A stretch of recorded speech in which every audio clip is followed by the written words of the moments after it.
Hi, and welcome to Crash Course Catholicism, a podcast about Catholic teaching and why it makes sense.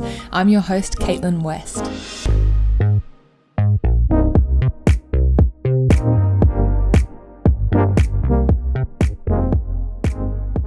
Hi friends, and welcome back to our deep dive into Catholic social doctrine. So this is episode 7 of our deep dive. Oh my gosh, I can't believe it's already episode 7. And I feel like we've barely scratched the surface, but this is the wonderful thing about Catholic doctrine in general. It's just infinite. You can just dive in and swim around in it forever, and I love it. So, in our last episode, we started talking about specific human rights, and we began with our most fundamental human rights. So kind of like the building blocks, the rights that are necessary in order for all of our other rights to be possible. So things like the right to life, the right to bodily integrity, the right to freedom. Without these fundamental rights, then we cannot fully achieve all of the other things that we need as human beings, such as our social and economic rights. Speaking of, today we're going to be continuing our conversation about human rights by talking about all of the other rights that become possible once our fundamental rights are protected. So we're going to be talking about our economic, social, and political rights. And we're going to start with our social rights. So if you remember from previous episodes, we talked about how the human person is a social being. We are made to be in relationship with other people. We also talked about how the human person is free and able to make free choices. So this reality has a number of consequences for our specific human rights. The first of these is that we have the right of meeting and association. So because human beings are social by nature, Pope John the 23rd says in his encyclical Pacem in Terris that people have the right to meet together and to form associations with their fellows. In other words, people should be free to join with others in the pursuit of shared goals and interests. So, this can include things like trade unions, charities, voluntary organizations, churches, religious groups, professional bodies, community groups, political parties, schools, parent associations, and cultural or sporting clubs. John the 23rd goes on to say that these groups have the right to organize themselves in the way that they judge is best in order to achieve their aims, and that the members of groups should be able to act responsibly within them. So in other words, he's saying that we have not only the right to gather together in communities and associations, but also the right to cooperate meaningfully within those institutions. So people should be free to create structures and elect leaders and set their own rules and kind of work together without unnecessary interference. Okay, so we have the right of meeting and association. We also have rights in relation to marriage and the family. This is another set of social rights.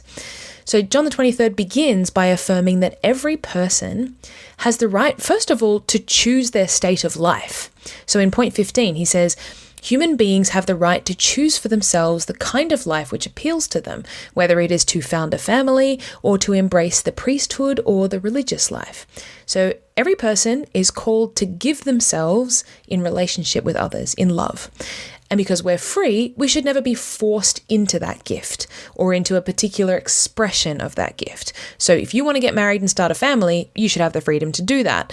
If you want to give yourself totally to God and become a priest or religious or lay celibate, that should also be something that you can freely choose. So a person should never be forced into marriage or into religious life. Now, just one important caveat. We've said that you should have the freedom to start a family if you want to. Okay, well, that needs to occur within proper limits, right? When we say a person has the right to marry and form a family, we're making that statement within a Catholic understanding of what marriage is, right? We're not saying that any union that a person chooses can be called a marriage. We're also not saying that every person has the right to have children in whatever way possible, such as through IVF or surrogacy. What we're talking about is that natural understanding of marriage as a total, lifelong, indissoluble gift of self between a man and a woman that is open to life. So we have the right to form a family. And then, of course, the family itself has rights. Point 16 of Parchamenteris reads that the family, founded upon marriage and freely contracted, must be regarded as the natural primary cell of human society. So basically, Pope John the 23rd is simply affirming a key idea of Catholic teaching, which is that marriage and the family, they're not just like incidental things that people happen to do or like optional extras that are added onto society. No, the family is, as he says, the natural primary cell of human society. And this is an idea that is repeated throughout church teaching. So for example, the Second Vatican Council document Apostolicam Actuositatem, which by the way is one of the hardest Vatican Council document titles to pronounce, describes marriage as the beginning and basis of human society and describes the family as the first and vital cell of society. So why is the family considered the first and vital cell of society? Well, let's think about what a cell is, right? A cell is a basic building block. It's kind of like if we think about a Lego structure. That structure is made out of individual Lego bricks. Those are the basic building blocks that come together to form something larger. So in the same way, the church points to the family and she says, okay, the family is that Lego brick. It's the basic unit from which society is formed. So let's think about it. Every person comes from a family in some way, whether that family is stable or unstable or loving or broken. Every person originates from a family, and the family is something that every human person shares. It's also from within the family that we initially learn how to be citizens of a society. We learn how to live with other people and become responsible persons and virtuous persons that can engage later in a kind of broader society. So Pope John Paul II writes in his encyclical Familiaris Consortio that it is from the family that citizens come to birth, and it is within the family that they find the first school of social virtues. So we really can't underestimate the importance of the family. It's not just something incidental, it's the basic building block of society. So for that reason, Pope John the 23rd goes on to say that the interests of the family must be taken very specially into consideration in social and economic affairs, as well as in the spheres of faith and morals. So what he's saying there is that societies and communities and governments and institutions should be thinking in terms of families, like how to support the family rather than how to divide the family. So that can mean a variety of things. It can include providing practical support for families or creating economic and social conditions that help families to remain united, to spend time together. It also means respecting the role of the parents in raising their children and not unnecessarily kind of taking over that role or moving the responsibilities of the parents onto, other institutions. And this leads us to the next point, which is the specific rights of parents. So the Catholic Church sees parents as the primary educators of their children. So point 17 of Parchamenteris says that the support and education of children is a right which belongs primarily to the parents. Now, why is that the case? Well, because parents are there not just to manage their children. They have brought their children into the world. They're bound to them by a completely unique relationship. And generally, they know their children better than any kind of institution could know them. The second thing we need to bear in mind is that education, if we think about it holistically and in its fullest sense, education isn't just about transferring information. It's about the formation of the whole person, your character, your habits, your values, your relationships, even your sense of meaning and why you're alive and your role in the world. The family is the natural setting for that kind of formation. So for that reason, that role belongs primarily to parents and not to, for example, schools. And this connects to one of the core principles of Catholic social doctrine, which is the principle of subsidiarity. So we're going to explore that principle in a later deep dive. But basically, very briefly, the principle of subsidiarity means that larger institutions should never take over the responsibilities that can be carried out by smaller communities and institutions. When we apply this principle to the family, we can see that the family should be allowed to do all of the things that it is capable of doing itself, and the role of the family should never be replaced by larger institutions. So when we think about, for instance, the role of the state, the role of schools, the role of other institutions when it comes to the education of children, those institutions have a really important role to assist families and to support them, but their job is not to take over the role of parents. So a school is great for things that parents aren't able to do for their children. So for instance, your parents might not have the knowledge to teach you mathematics or physics, but they can teach you how to love, teach you how to take responsibility, how to have self-control and empathy and faith, how to live well with other people. All of those lessons can be learned in the home, and families should be supported in providing that education in the home. So what we want to avoid is a culture that kind of slips into this model where children are kind of passed on to daycare or to the school, and the role of the parents is kind of reduced to like a logistical role where they're picking them up and dropping them off and feeding them and clothing them. But these other institutions are kind of raising them. And of course, none of this is to sort of blame parents. I think one of the reasons why we can slip into that model is often because families are under a lot of economic pressure, and parents have to work really long hours in order to simply provide for their children and survive. And it ends up being this situation where a lot of that work of the family falls onto the school. So it's the role of societies to think just economically about how we can support families so that that stuff is happening at home rather than happening in the school. Another situation that we want to avoid is one where a school or institution or the state is overriding the lessons that parents are teaching their kids, especially in the area of like values, faith, morality.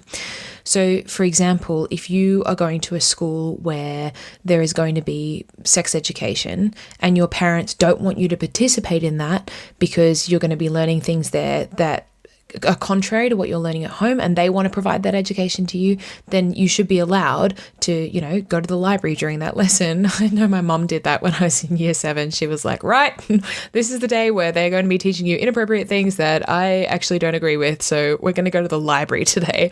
And that's okay. Like, parents, again, are the primary educators. So if they want to raise their children with certain values, they should be allowed to do that. Okay, so we've discussed social rights, and now we're going to think about our economic rights. So the first and most fundamental of our economic rights is the right to work. So point 18 of Pacem in Terris states that man has the inherent right not only to be given the opportunity to work, but also to be allowed the exercise of personal initiative in the work he does. Okay, so there are two things that John the 23rd is saying there. First of all, he's saying that every person should be given the opportunity to work. Now, that word opportunity is really important because we're not saying that every single person must work at all times, because there are situations where someone may be unable to work, either temporarily or permanently, for example, because of serious illness or disability. So the point isn't that every person has to work at all times. The point is that every person has the right to the opportunity to work if they are able to. So that's the first thing. The second thing that John the 23rd is saying is that everyone should be allowed the exercise of personal initiative in their work. In other words, people have the right to work that respects their dignity and their freedom. So it's not just about doing any old job in any old way. It's about being given dignified work that allows you to exercise your personal initiative. So what do we mean by that? Well, personal initiative means that you have real agency.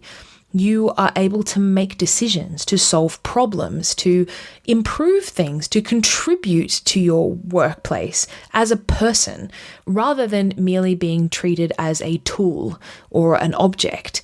Now, we might hear that and think, okay, So we need to have personal initiative in our work, but there are some jobs that don't really allow for personal initiative. Like, I don't know, what if you're working at McDonald's or you're picking up rubbish on the side of the road? Like, those jobs need to be done, and they don't really, like, it's kind of basic and menial, and there's not much decision making that is involved in a job like that. So are you saying that those jobs are, anti-human dignity, or that people shouldn't do them because they're jobs that maybe need to be done?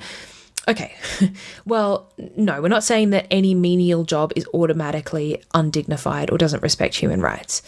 I mean, it's true that some jobs do naturally offer more opportunities for personal initiative. So for that reason, it makes sense that if you're working in, like, on the till at a shop, you might eventually aspire to work in a job that does demand more of you and does allow more room for you to exercise your personal initiative. And that's completely fair enough.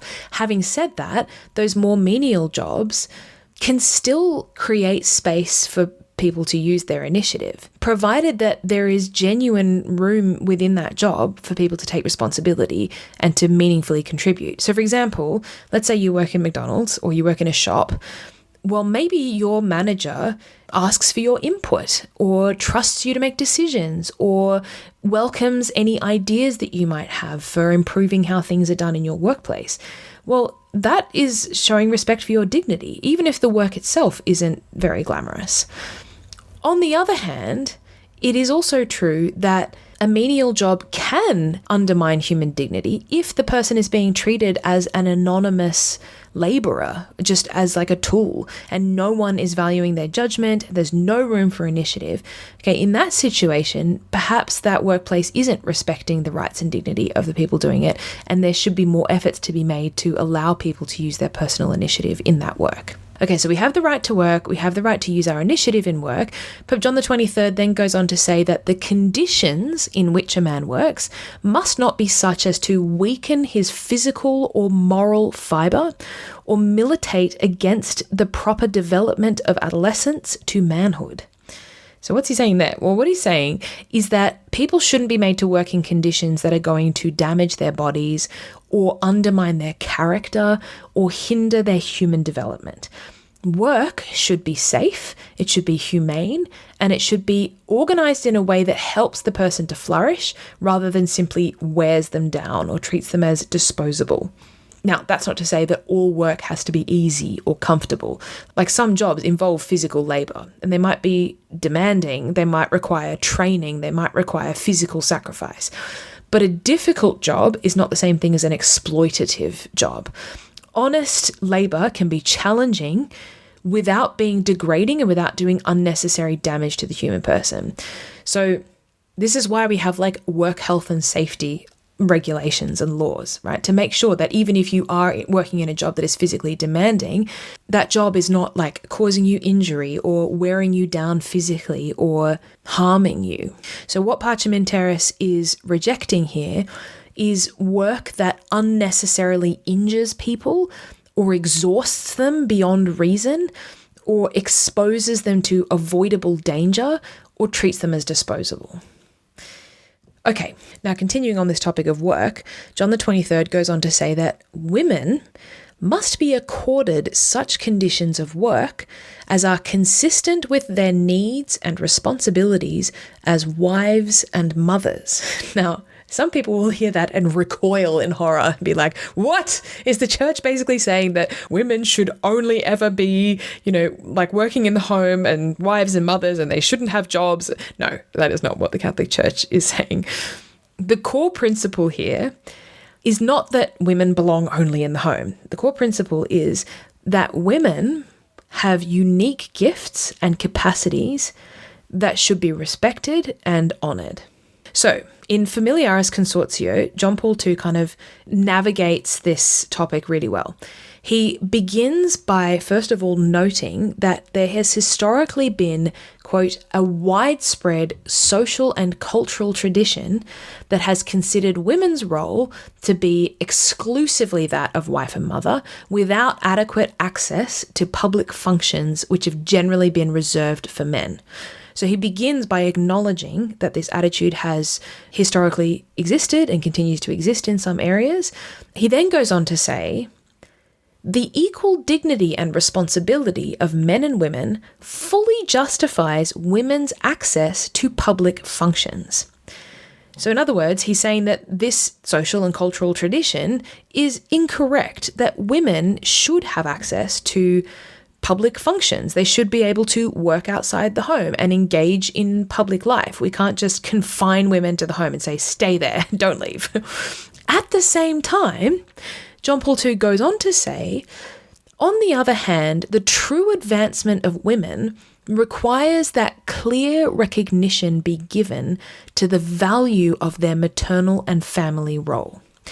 In other words, he's saying that there is a particular value in the role of a wife and mother, and that women should be supported in those roles. If they are a wife or a mother, they should be supported, and their particular value, their particular capacities as women should be honoured. John Paul II concludes that these roles and professions should be harmoniously combined if we wish the evolution of society and culture to be truly and fully human. So, in other words, he's saying that in order to live in a fully human society, we should create a kind of culture or an environment where women are able to harmoniously combine their work outside the home, should they choose to undertake it, with their work within the home. So the ideal here is a situation where women don't feel that they have to choose between work and the family, as if those two things are in competition. Instead, we should be trying to build a society where those two roles can be integrated in a humane way. And unfortunately, this is an ideal, and it's not the case in many places. In many situations, women do feel that they need to choose between one or the other. But we shouldn't be kind of complacent. We shouldn't accept that as a reality. We should be trying to create an environment where both are possible.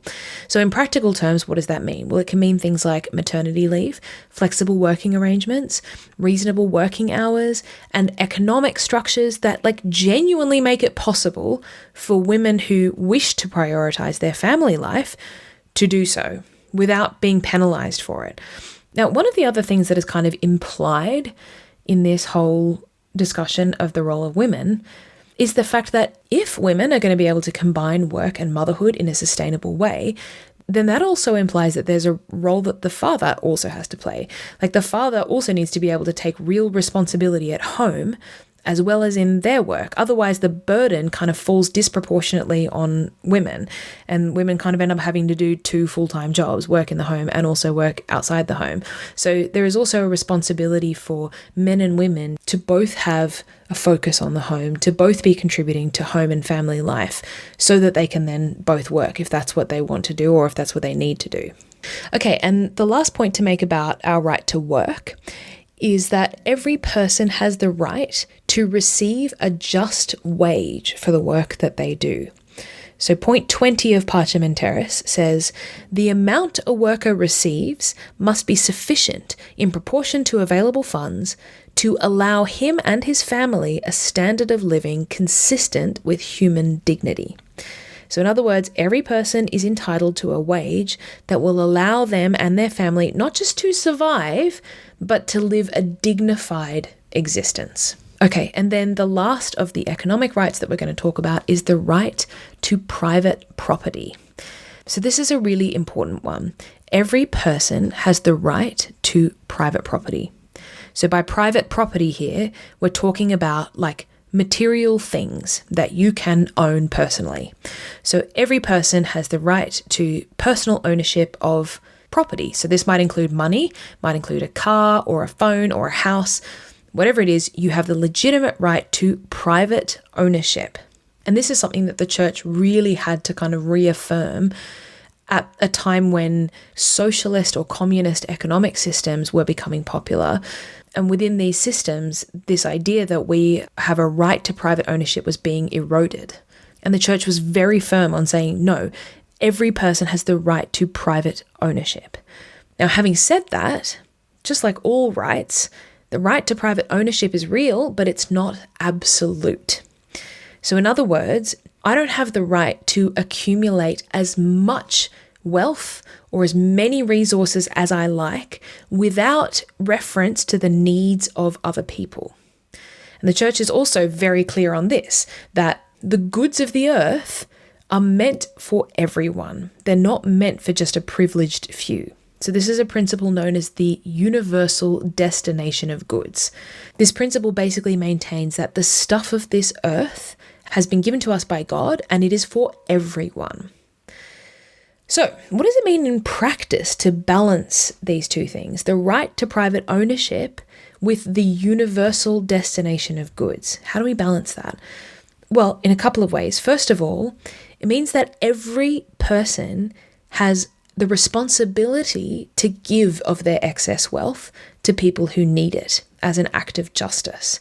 So you have the right to accumulate wealth, but you also have the responsibility to share your excess with the poor.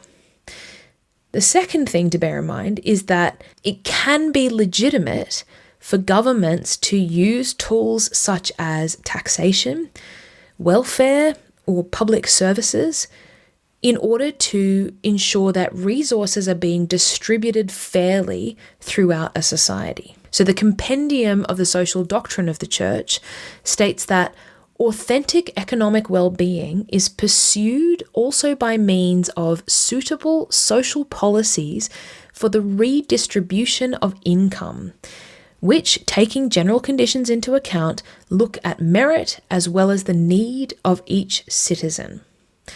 So to be clear, here the compendium of social doctrine is not saying that governments have a right to, say to someone, oh, well, you've got 2 houses and that person doesn't have a house, so I'm going to take your house off you and give it to that other person. There is an extreme of redistribution that looks more like socialism and that is actually impinging on people's rights to private ownership. What the compendium is talking about here is a reasonable redistribution of wealth through legitimate means such as taxation. And again, here the aim is not to eliminate private property, and it's not to make sure that every single person has the exact same amount of everything. Okay, that is not what the church is aiming for. The aim here is to ensure that economic life serves the whole community. The church also sets limits on the degree to which a society can redistribute income. So Pope Pius XI, in Quadragesimo Anno, writes that it would be grossly unjust for a state to exhaust private wealth through the weight of taxes. So in other words, taxation should not go so far that it effectively destroys the possibility of private ownership. So these things always have to be kept in balance: the right to private property and the universal destination of goods. And the church rejects the extremes of both, right? She rejects a kind of unregulated, unbridled capitalism that allows people to just accumulate as much as they want without any form of regulation or intervention. She also rejects socialist systems that deny the right to private ownership. Okay, so we've talked about social rights, we've talked about economic rights, and the last thing to talk about is political rights. So John the 23rd in Pacem in Terris talks about how every person has the right to take an active part in public life and to contribute to the common good. So people shouldn't be treated as passive subjects who are simply ruled from above, okay? Humans, we are rational, we are social, we are responsible, so we should have a real say in shaping the communities that we belong to. So what does it mean to take an active part in public life? Well, it can include various things such as voting or political participation, so like joining a political party or running for office. It can mean serving in public office. It can mean getting involved in community organizations or participating in or attending public debate. It can also mean helping to shape laws and institutions. So the deeper principle here is that a person is not just a mindless passive object that needs to be managed by the state. As Pope Pius XII puts it, the human person is the subject, basis, and purpose of society. So political and social institutions should be built around the good of persons and the good of communities, rather than treating people as tools to achieve ideological or economic goals. Okay, so we have the right to participate in the political life of our community. We also have the right to freedom of movement and residence within our own country or our nation. So point 25 in Parchmentera says, every human being has the right to freedom of movement and of residence within the confines of his own state. So basically, in principle, a person should be able to move house in order to work or study. They should be allowed to relocate to support their family life. They should also be allowed to leave areas of danger or deprivation and choose where they want to live and to travel within their own nation without arbitrary barriers being placed. So this teaching is kind of pushing back against systems where the state controls the movement of its citizens. So through things like internal passports or forcing people to reside in certain places or not allowing them freedom of movement within the state. Now, obviously, there are emergencies where, because of a natural disaster or a war or some other kind of emergency, movement within a certain area might be temporarily restricted or managed, but that is an exception to the rule that occurs in extreme situations. In general, people should have the freedom of movement and a residence within the confines of their own country. Point 25 goes on to add that when there are just reasons in favour of it, human beings must be permitted to emigrate to other countries and take up residence there. So basically, persons have a real right to migrate for just reasons. So what do we mean by just reasons? Well, a just reason might include economic reasons or reasons of safety. So if you're seeking freedom from persecution or because there's a war in your country and you're not safe, etc., or you're trying to flee from poverty or oppression, maybe you've been offered a really good job in another country that's going to allow your family to flourish and live with dignity. So these are all just reasons why someone might choose to emigrate. Now, having said that, the church doesn't advocate for completely open borders. She allows for nations to regulate their borders and immigration for the common good. So the Catechism of the Catholic Church kind of explains really well the balance of allowing people to emigrate while also regulating borders. So this is point 2241. It says, the more prosperous nations are obliged to the extent that they are able to welcome the foreigner in search of the security and the means of livelihood which he cannot find in his country of origin. Public authorities should see to it that the natural right is respected that places a guest under the protection of those who receive him. So the Catechism affirms the right to migrate and affirms the responsibility of wealthy nations to welcome immigrants to the extent that they are able. However, the Catechism then immediately goes on to say that political authorities, for the sake of the common good, may make the exercise of the right to immigrate subject to various juridical conditions, especially with regard to the immigrant's duties towards their country of adoption. Immigrants are obliged to respect with gratitude the material and spiritual heritage of the country that receives them, to obey its laws, and to assist in carrying civic burdens. So basically the Catechism is saying that nations have the right to regulate immigration and also to expect that immigrants obey the laws of that country and assist in carrying civic burdens. So, to work, to contribute, to become part of that society.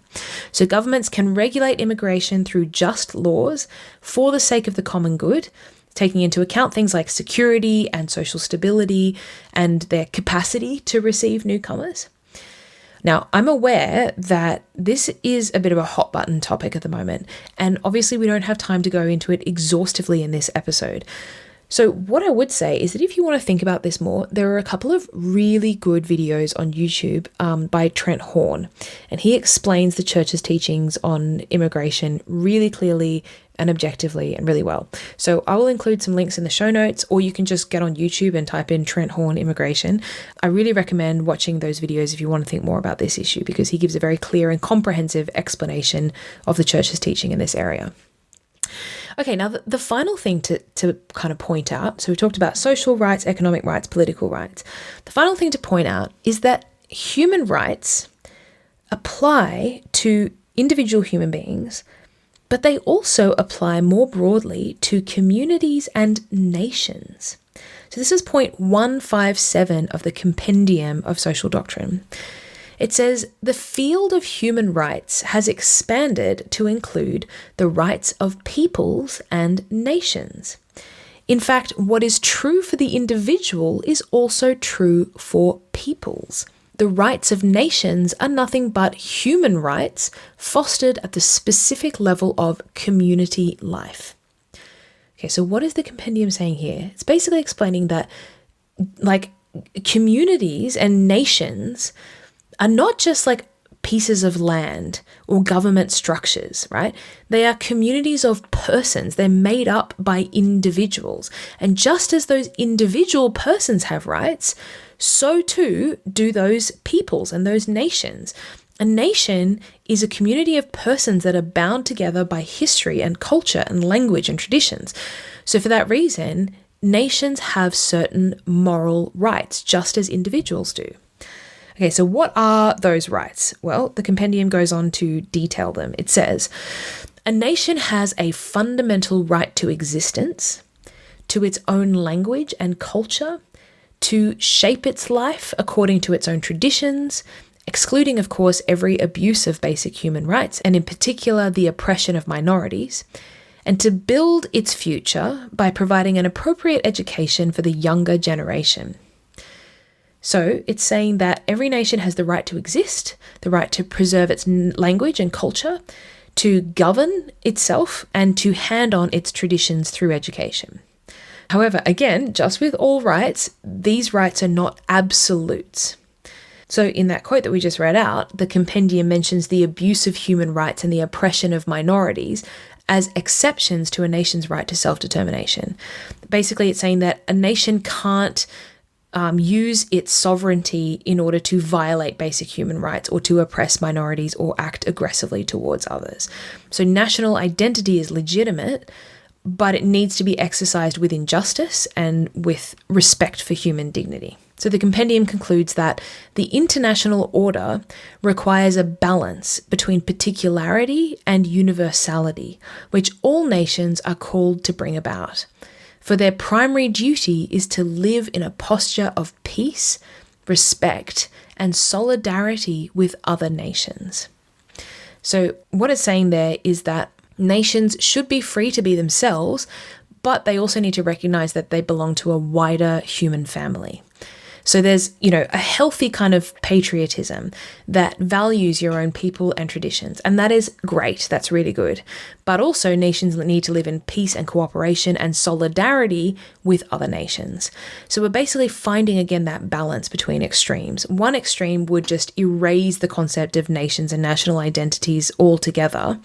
And the other extreme is one that kind of idolizes one nation in a selfish or oppressive kind of nationalism. So in the same way that as an individual, I have my rights, but I can't use my rights to then violate the rights of other people, nations have their own rights, but they can't use those rights to then violate the rights of other nations.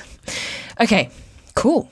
Well, that's it for our discussion of human rights. And it's also where we are going to end this first deep dive into social doctrine. So throughout this deep dive, we've covered a kind of introduction to social doctrine, its biblical roots. We've talked about human nature and the human person, and we've covered human rights. And we're going to take a pause here because we're pretty much at the end of the first section of the compendium. And then we're going to begin another deep dive that is going to run kind of in parallel to our exploration of social doctrine. I am super excited about this next deep dive. It is one of my favorite topics, one of my favorite things to explore. I cannot wait to get into it. But before we get there, we're going to do an episode on a saint. So I'm not going to tell you exactly who it is, but it is someone whose life and work relates to some of the stuff that we've been talking about in these episodes to do with human rights and human dignity and the human person. I can't wait. Okay, well, thank you for joining me in this deep dive, and I look forward to talking to you in a fortnight. Have a fantastic one, and I'll talk to you later. Okay, bye. Hey friends. friends, thanks for listening to this episode. If you are enjoying the podcast and you would like to see it continue and reach many more people, then I invite you to consider becoming a supporter on Patreon. There's a link to Patreon in the show notes of this episode. There are many running costs associated with running a podcast, and I rely 100% on the generosity of patrons. Thank you so much to those who already support the podcast. And most importantly, please continue to pray for me and for all of those who are listening.